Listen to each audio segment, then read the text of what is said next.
Строгий режим учебного заведения является надежным подспорьем для достижения учащимися хороших результатов, что воспитывает в ребятах веру в свои силы и убежденность в правоте своего выбора. Для того, чтобы учиться в этом интернате, должна быть у людей большая любовь к спорту, любовь к своему делу. Конечно, это очень тяжело. Почему? Потому что в тот момент, когда многие ребята гуляют на улице, отдыхают, наши ребята в этот момент тренируются 2 раза в день.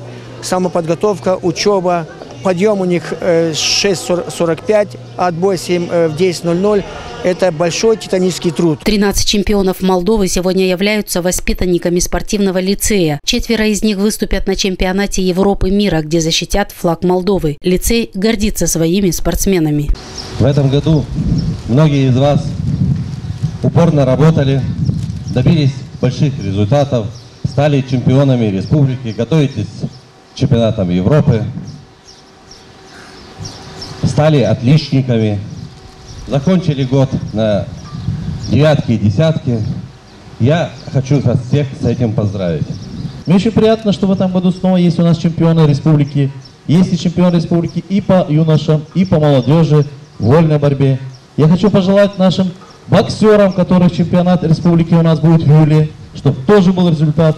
Очень приятно, что наши футболисты вышли в национальную лигу. И обещаю, что тоже не останемся в стороне. Где бы я ни работал, в парламенте или в примарии, обязательно хочу сказать нашим тренерам, что мы подставим плечо. С большим сожалением выпускники 12 классов прощаются с друзьями и преподавателями родного лицея. Им сегодня грустно расставаться с учебным заведением, где они провели лучшие годы своей жизни. Очень жаль, что уже прощаемся со своими любимыми учениками, любимыми учителями, братьями своими. Мы здесь все выросли, все кушаем вместе здесь, учимся, живем, можно так сказать. Больше времени здесь находимся, чем дома. Очень непросто уходить, заканчивать этот лицей, так как 8 лет провел в этих стенах. Очень тяжело. И я думаю, что дальше будем еще заходить в гости. Думаю, не навсегда прощаемся с лицеем. Каждое лето мы отдыха не имеем. У нас начинается сейчас в июне месяце сборы, подготовка к чемпионатам Европы и мира. То есть мы все целое лето мы работаем. И где-то в конце лета, в августе месяце мы находим там недельку, 2 недельки отдыха, чтобы ребята тоже могли отдохнуть, и нам тоже дают отдыхать.